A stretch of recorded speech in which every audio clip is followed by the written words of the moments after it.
How to save a relationship. 1. Figuring out the problem.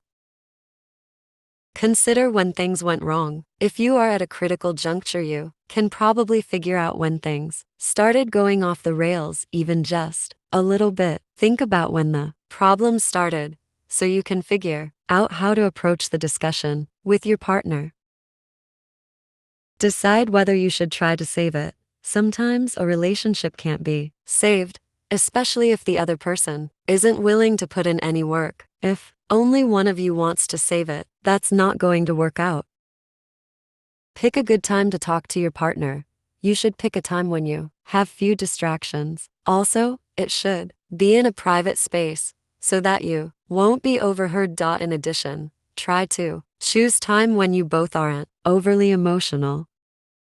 Talk with your partner. If your marriage or relationship is in need of saving, it's likely that your partner already knows a problem exists. However, if you haven't talked about it, you need to start the discussion. Focus on patterns rather than blaming each other. Consider how patterns from each of you have led to problems. 2. Figuring out how to deal with the problem. Consider counseling. If you are at the point where you are trying to save your relationship, it's a good idea to call in professional help. Be honest with each other. Being honest is a kind of vulnerability, and by being honest with your partner, you show that you trust him or her.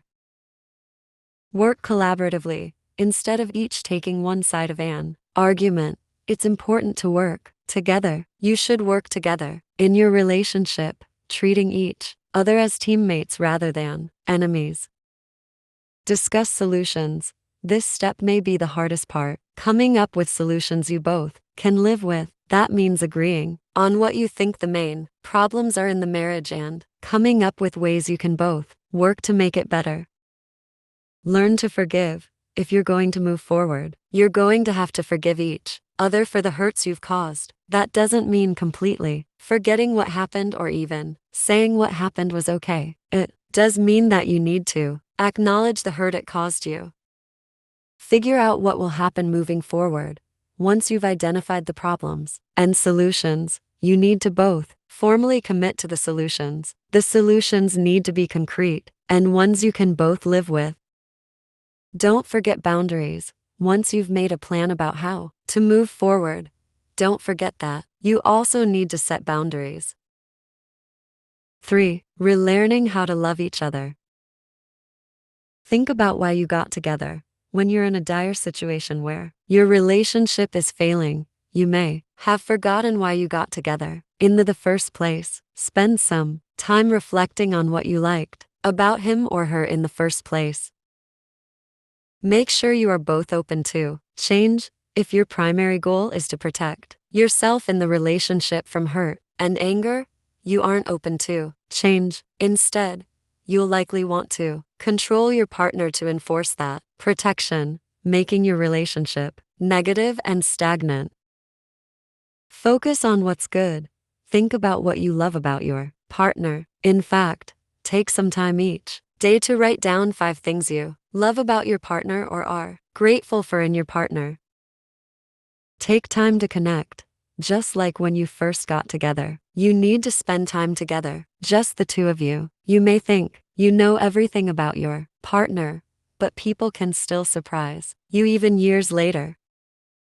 Enjoy hobbies together. Though tastes may change, you should make time to do something you used to love doing together. Get physical. That is, you need to remember to connect to each other through touch, not just sex. When you're together, hold each other hands, cuddle, or hug. 4. When should you try this? Try to save it if you're still in love. There was a reason you got together. To begin with, a seed of love that kept you going this long. Consider trying to save it if your significant other wants to. Maybe you're the one who is on the verge of giving up on the relationship, but your partner wants to keep trying. Give yourself permission to stop trying when you're ready. And no matter how good things used to be, or how much one party wants the relationship to keep going. Sometimes it's clear that it has to, and don't try to save a relationship that's toxic or abusive. There's really no way to work on a relationship that's based on toxic patterns or abuse.